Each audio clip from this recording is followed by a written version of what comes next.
Pendant qu'elle était mariée à Monsieur Poku, maman avait d'autres amants, dont le mari à sa collègue.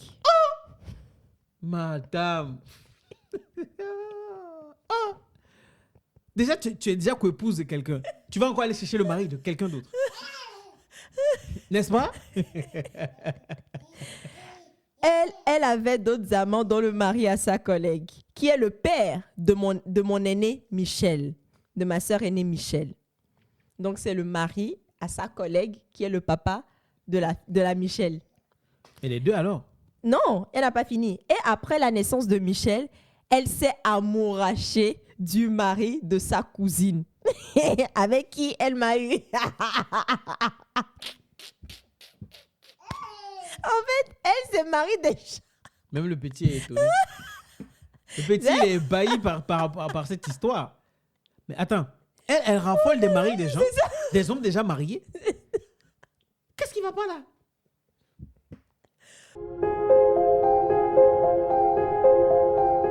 Hello les amis, on espère que vous allez bien. Bienvenue sur la chaîne d'Aïcha et Yaman. On est heureux de vous accueillir sur cette chaîne. Pour toutes les nouvelles personnes, bienvenue dans la team Aïcha Yaman. On est heureux de vous voir. Encore une fois, on est heureux de vous voir ici. N'hésitez pas à partager, à commenter, à liker et à nous faire part de tout ce que vous ressentez quand vous écoutez les histoires que nous vous narrons sur cette chaîne. Et comme mon cher mari le dit depuis un certain temps, on veut atteindre l'objectif 100 000 abonnés avant le 31 décembre. Avant le 31 décembre Voilà. 2025. C'est très, très optimiste comme objectif, mais bon, on compte sur vous. Donc, faites-lui plaisir, quoi. Voilà. On y va? Let's go. Quelle est l'histoire que tu vas raconter aujourd'hui? Alors, raconte. Par la faute de maman. C'est très vague. Très vague. Mais on va voir. Ne dit-on pas qu'il n'y a rien de plus sacré qu'une mère? La mienne, en plus d'être sacrée, elle est très belle. Nous sommes deux à avoir bénéficié de l'amour de cette grande dame, Michel, mon aîné, et moi. Notre mère a toujours été un modèle pour nous. Un modèle de femme, car très travailleuse. Un modèle d'épouse, car mariée depuis plus de 30 années. Bien qu'étant des enfants issus d'une famille polygame, papa ayant une autre femme, jamais nous n'avons eu le sentiment d'être des étrangères. Nous n'avons jamais manqué de rien. Notre père nous adorait. Mais lorsqu'il est mort, notre vie a basculé. Nous avons compris que nous étions des usurpatrices d'un nom qui n'était pas le nôtre. Comment ça? Attends, je ne comprends pas. Papa est décédé et ils se sont rendus compte qu'en fait, ce n'était pas leur père ou c'était pas... On va voir. Okay. L'humiliation fut grande. Découvrir après 30 ans que l'homme qu'on a toujours appelé papa était en réalité un étranger. Cette humiliation, notre mère l'a vécue à ses dépens. Papa est tombé malade pendant plus de 6 mois. C'était un homme très riche et puissant. À sa mort, sa famille a souhaité que le corps soit soumis aux cérémonies traditionnelles, pour, d'après eux, permettre aux défunts de couper tous les liens avec le monde des vivants. Surtout ses enfants qu'il a tant aimés. Cette cérémonie était habituelle et simple dans la pratique. Tous ses enfants devaient sauter par-dessus le cercueil pour une ultime séparation d'avec le défunt. Ouais. Le défunt. C'était dur, mais c'était la tradition. Ce jour-là, la douleur de la séparation se lisait sur tous les visages.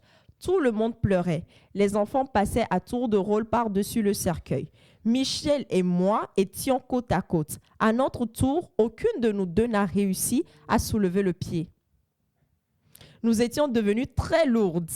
Les gens murmuraient. Ceux qui dirigeaient la cérémonie nous demandaient de faire vite car le défunt, pourquoi j'ai du mal? Le défunt avait besoin de repos.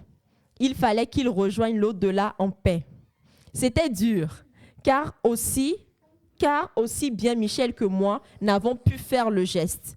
La foule s'est mise à crier. Ma mère, vu la manière dont nous avons été humiliés, a crié au complot. Les parents ont conclu qu'il y avait un doute sur nos liens avec notre père.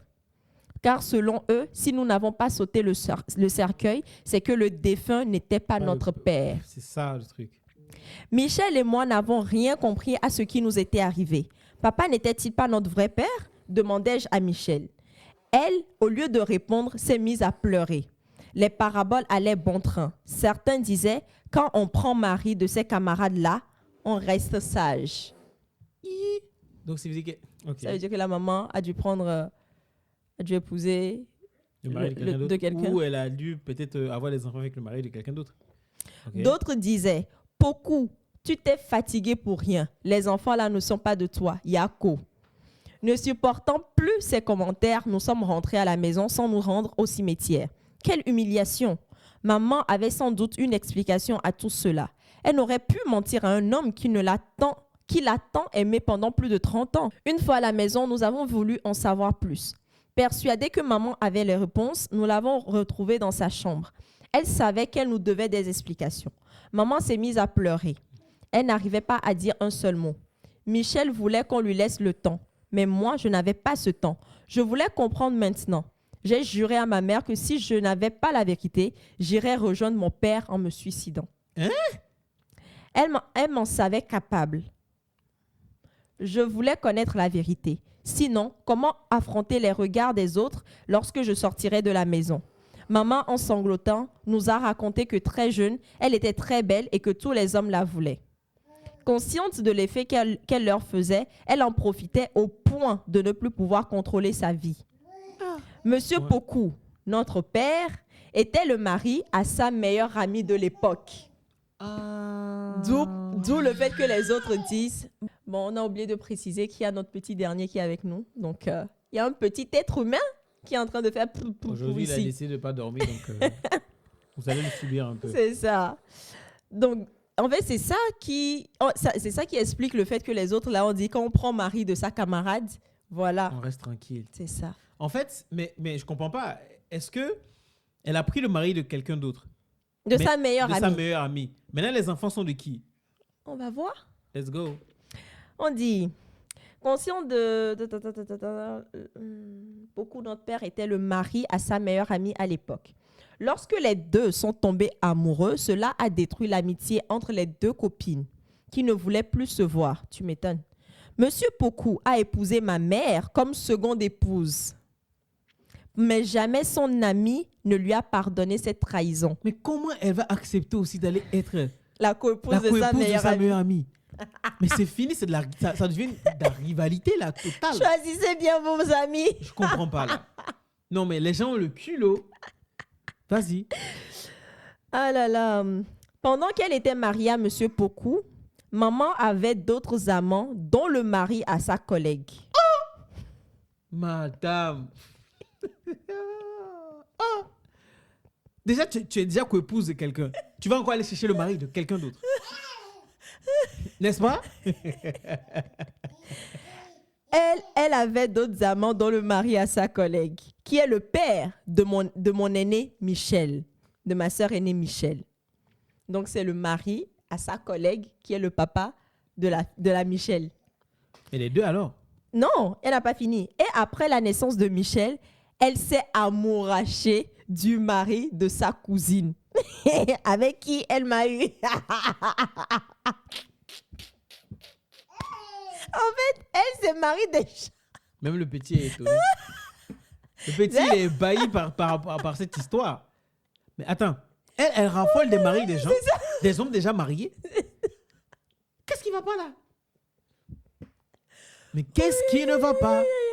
Donc, elle-même, elle est mariée. Elle va de mari en mari. Je ne sais même pas comment le dire. Donc, elle n'est pas attirée par les personnes qui ne sont pas mariées. Elle, c'est vraiment spécifique. C'est quoi ça? Je couche avec les personnes qui sont déjà mariées et je fais un enfant avec eux. J'ai pris mari de ma meilleure amie. Je l'ai épousé. J'ai pris mari de ma collègue. J'ai eu enfant avec lui. J'ai pris mari de ma cousine. Et puis, j'ai encore un enfant avec lui. Et ça, c'est tout à fait normal pour elle. Hey. Ouais. Je suis étonné, franchement. Mais on dit que le mari, là, le Poku, là, l'a aimé pendant 30 ans. Oh, c'est ouf. Mais comment est-ce qu'il savait que c'était ses Je enfants? Je pense qu'il doit savoir. Non, mais s'ils ont porté le nom du gars, peut-être que le gars ne sait pas. Ah oui. Attends. Elle s'est amourachée du mari de sa cousine avec qui elle m'a eu. Et cela tout en étant mariée à Poku, notre défunt père.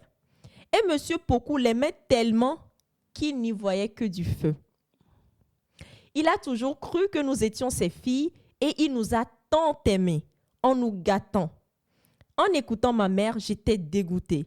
Je comprenais maintenant pourquoi à 30 ans, rien ne me réussissait. Voilà, elle a bien précisé, rien ne me réussissait. Tout ce que vous faites comme choix aujourd'hui, ça impacte. Moi, je le dis encore, ça impacte vos enfants, la génération qui va vous suivre.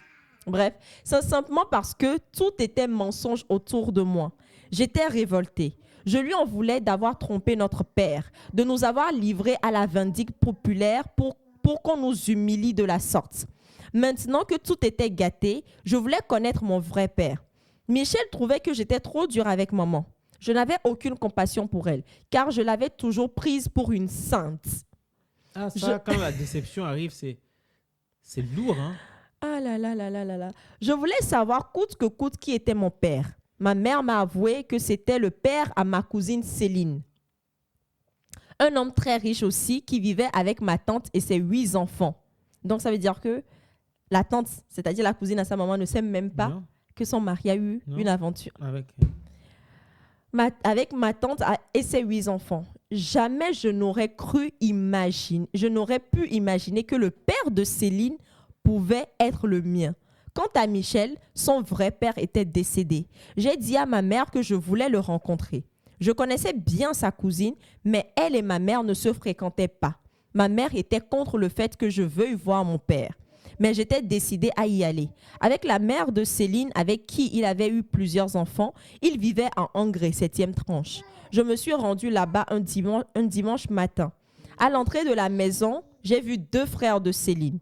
J'ai effectivement remarqué des traits de ressemblance entre nous. J'ai demandé leur père et ils m'ont conduite auprès de lui. C'était un vieil homme un peu malade qui m'a reçue. Lorsque je me suis présentée, il s'est mis à pleurer. Donc ça veut dire qu'il savait, je crois. Non, lui, bien sûr que l'autre, il va faire savoir ça à l'autre. Il m'a serré contre lui et m'a promis qu'il voulait Il m'a serré contre lui et a promis rattraper le temps perdu. Je lui ai raconté comment ma mère avait été démasquée à l'épreuve du cercueil. Il m'a fait promettre de pardonner à ma mère ses erreurs. Pendant que nous causions, la mère de Céline est arrivée. Elle a compris qu'il y avait de l'émotion dans l'air, car aussi bien papa que moi avions les larmes aux yeux. Elle voulait en savoir plus. Elle a tellement insisté que mon père lui a enfin dit toute la vérité après 30 ans et demi de déni. Qu'il était vraiment l'amant de sa cousine, comme elle l'avait soupçonné à l'époque, et qu'un enfant avait même vu le jour. Ma tante n'a pas su. Tu t'imagines, tu es resté avec un homme pendant 30 ans et demi, avec qui tu as eu 8 enfants. Et ça veut dire que même à l'époque, elle soupçonnait déjà qu'il y avait quelque chose entre son mari et puis sa cousine.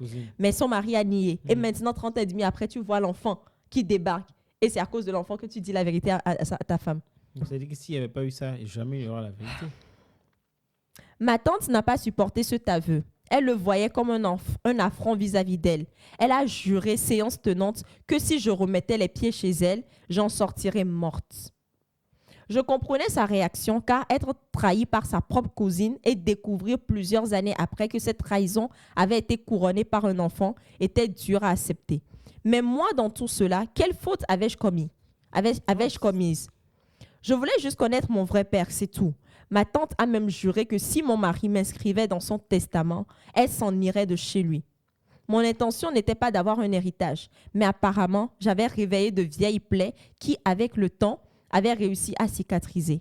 Ma tante a convoqué des réunions de famille où elle a raconté ce que ma mère lui avait fait. Finalement, j'ai regretté d'être allée là-bas. Ma mère, en plus d'avoir perdu son mari, était la risée de tout le monde. Sa cousine, c'est ça. Sa cousine a fait un tel scandale que la famille a demandé à ma mère que je ne parte plus chez mon père. Que mon père, c'était beaucoup. Qu'il était mort et qu'il fallait que j'oublie mon autre père. C'est ce que j'ai essayé de faire officiellement. Mais en réalité, lui et moi, on n'arrêtait pas de se voir ailleurs quand on en avait l'occasion. Il me venait beaucoup en aide jusqu'à son décès. C'est même Céline qui m'a informée de son décès. Mais je n'avais pas le droit de me rendre à ses obsèques au risque de subir une autre humiliation. J'ai tant souffert car je voulais l'accompagner à sa dernière demeure. Je dois beaucoup à Céline, ma cousine, qui, contrairement à sa mère, me comprenait. Ah, du coup, elles ne sont plus cousines, elles sont sœurs. Elle s'est même arrangée pour que je voie le corps de mon père à Ivosep. voilà, à Ivosep 2. Comment tu savais ça? Bah, j'entends beaucoup parler de ça. Que je vois le corps de mon père à Ivosep 2 nuitamment, afin de lui dire adieu. Je lui ai même écrit un mot d'amour que j'ai glissé dans ses draps pour lui dire que je l'avais vraiment aimé en tant que père, même si cela n'a pas duré. Je l'ai senti apaisé car convaincu qu'il m'avait aussi aimé. Aujourd'hui, j'en souffre. J'aime ma mère et ses erreurs nous ont rattrapés. Comment lui en vouloir après tout l'amour qu'elle nous a donné? Je l'aime malgré tout. Fidèle. L'histoire. Cette histoire. Chers amis, dans le monde, il y a tellement de choses qui se passent. Moi, c'est le culot que cette dame-là a. Aller de mari en Aller mari. de mari en mari. C'est-à-dire que même dans sa beauté, elle n'a pas pu trouver un homme pour la marier, qu'elle soit vraiment la titulaire. Mais Non, qu'elle soit vraiment la titulaire et que finalement, elle va aller tomber amoureuse du mari de sa meilleure copine. Et c'est pas encore fini. Aller avec le mari de sa collègue, c'est pas encore fini. Aller avec le mari de sa cousine. Mais le mari même qui l'a marié, elle n'a pas donné un enfant à ce monsieur. Oui. Elle allait avec les gens du dehors. Du dehors. Femme, qui es-tu? C'est fou, hein? Et pendant 30 ans, le gars ne s'est jamais douté Non, de parce rien. Elle était une femme. C'est ce que les enfants ont dit, que sa mère était une femme sainte. Calme-toi. Toi aussi, ça te choque, non? Calme-toi. Donc, chers amis, c'est incroyable. Moi, ce que je vais dire, c'est que vos amitiés. Ah, ça? Petit seulement, chez les femmes, mon mari m'a fait ci, mon mari m'a fait ça. Elle va dire, je cherche un homme comme ça. Donc, ton mari aussi est comme ça. Elle va aller pour goûter. La sagesse. Il faut être sage. Non, mais moi, ça me choque. Hein. En tant que femme et en tant qu'épouse, je me dis, tu t'es dit, mais sa meilleure amie, quoi. Genre, elle n'avait pas en tête que, demain, ça serait ma co-épouse. Mais de fil en aiguille comme ça, en fait, c'est incroyable. J'essaie de réfléchir pour dire, mais qu'est-ce qui se passe dans la tête? Moi, je parle déjà de la base de cette femme-là. Moi, je ne regarde pas le reste. Hein. La femme qui a réagi, qui a dit, tu ne mets plus le pied. Moi, je peux comprendre sa colère. Hein. Oui, je peux comprendre parce que ils ont passé 30 ans à se cacher ça. Bref. Le mari aussi qui décède, qui ne sait pas. Qui ne sait pas. Tu imagines son âme, il va dire, mais regarde, donc moi, je suis décédé. Voici ce que je vois. Voici ce que j'entends. Bref, tout ça pour dire que, en fait, il y a des leçons à tirer.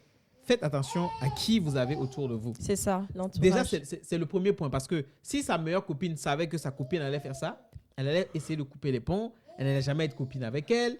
Ou la collègue. Oh, mais mon Dieu. Non, j'essaie de parler, mais non. La cousine. C'est absurde. La cousine. Tu t'imagines? C'est ta soeur, quoi. Voilà. Le sang. Les gens n'ont plus peur de Dieu. Exactement. Les gens n'ont plus Exactement. peur de Dieu. Tout ce qui s'est passé là, il faut qu'elle assume. Maintenant, la honte. La honte, oui. La honte. La risée de tout le monde. Les enfants, regarde comment on va traiter les enfants. Déjà, le jour de l'enterrement, comment on a traité? Ils ne sont même pas allés regarder les dernières demeures de leur papa. C'est ça. Bon, de leur papa, en gros. Il faut que je dise ça comme ça avec les griffes. C'est dommage. Écoutez. Faites attention Et dites-nous en commentaire ce que vous pensez de cette histoire rocambolesque. Vraiment. Digne d'un film d'action. Vraiment. Hollywood. Pas Bollywood. Une histoire vraiment. Ouf. Les gens n'ont pas peur. Hein. Mais franchement, faites attention. Sandra, tu t'imagines? Non. Tu sais pas ce que je vais dire, tu me dis non. Ok, vas-y. Tu t'imagines comment cela se peut? Ces gens, tu vas sortir avec le mari d'une de tes meilleures amies. Je ne peux pas imaginer parce que par la grâce de Dieu, ça ne peut pas arriver. Parce que je ne suis pas de ce genre-là à poser le regard sur le mari, encore moins sur un autre homme. Non. C'est pas possible. Parce qu'en fait, quand on dit meilleure amie, c'est comme ta sœur, tu vois. C'est comme ta sœur. Donc, à quel moment tu vas aller poser les yeux sur le mari de ta sœur au point de te dire même que je vais accepter sa demande, sa proposition en mariage? Non. J'en ai vu quand même. J'en ai vu. Il y a aussi des hommes aussi qui font ça à leurs potes. Hein. Pour les femmes, c'est beaucoup. Il y en a beaucoup. Oui, Hein. il y a des histoires que moi-même j'ai Ouais, lu. j'entends beaucoup plus Oui. des femmes. Il y a même des sœurs, Oui. sœurs même qui ont fait, Moi, qui ont je fait connais des une coups. histoire aussi où c'est le jumeau qui a enceinté Oui, la tu femme m'as, de, oui, de tu son m'as, jumeau. oui, parce qu'il n'était pas là, il était parti en voyage. Mm. Ah, c'est chaud. Bon, Oh écoute, là là là là. chers amis, Faites attention. faites attention à vous, réagissez en commentaire. On se dit À très la bientôt. prochaine. Bisous.